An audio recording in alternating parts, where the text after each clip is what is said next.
அதிகாரிகளிடம் சார்ந்தாராம் ஏடிஎஸ்பி அவர்கள் என்ன சொல்றாங்க, ஆண்ட பரம்பரை நீ காணாம போயிட்டோன்றாங்க சொல்லியிருந்தாரு. ஐயா, உங்களுக்கு வாய்ப்பு கிடைச்சா ஒரு முறை இந்த தேவர் மண்டபத்துக்கு வந்து பாருங்கள். ஆண்ட பரம்பரை டெய்லர் ஆமா, ஏன்னா ஏன் சொல்லுங்க, எங்க அடையாளத்தை அழைப்பு நினைக்காதீங்க. அதுக்கு அதிகாரிகள், காவல்துறை அதிகாரிகள் இந்த வேலையை பார்க்காதீங்க. ஏன் இப்ப சொல்ல வரேன்னா, இப்ப சமூக நீதி சொல்லி முக்குளத்தோரை அடிக்கிறதுக்கு ஒரு வேலை நடந்துகிட்டு இருக்கு. சமூக நீதின்ற பேர்ல இந்த சமூக நீதி என்னன்னா முக்குளத்தோரை அடிக்கணும். அதுக்குதான் இந்த சமூக நீதி. முக்குளத்தோரை ஓரம் கட்டணும். இப்ப பாத்தீங்கன்னா கல்லர் பள்ளிக்கு மிகப்பெரிய போராட்டம் நடந்துகிட்டு இருக்கு. இன்னைக்கு கூட நம்ம சகோதரர் வந்து 18 மாவட்டத்தில் எஸ்ராஜா தேவர்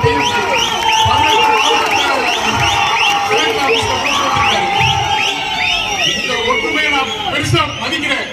கல்லணை தொட்டா மரவே வருவான், மரவனை தொட்டா சேர்வார் வருவான், சேர்வாரை தொட்டா மரவே வருவான். இந்த 3 பேர் ஒருத்தருக்கு வருவாக்கு தெரிஞ்சா ஒருத்தருக்கு ஆட மாட்டான். ஆமா, இதை வந்து இந்த ஒற்றுமையை ஒரு எடுத்துக்காட்டா வச்சுக்கோங்க.